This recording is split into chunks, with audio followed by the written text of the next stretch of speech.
নমস্কার, শুভ সকাল সবাইকে। শুভ রাখি পূর্ণিমার অনেক শুভেচ্ছা আমার দাদা ও সকল ভাইদের। তো আজ রাখি পূর্ণিমা সে উপলক্ষে আমার ঘরে লক্ষ্মীনারায়ণ আছে।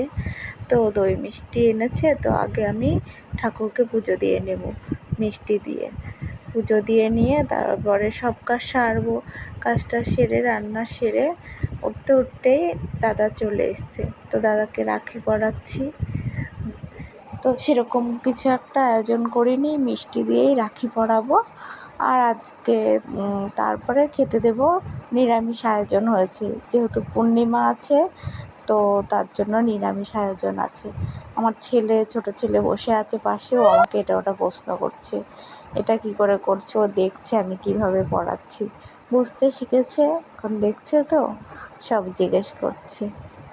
যাই হোক, দাদাকে রাখি পরিয়ে নমস্কার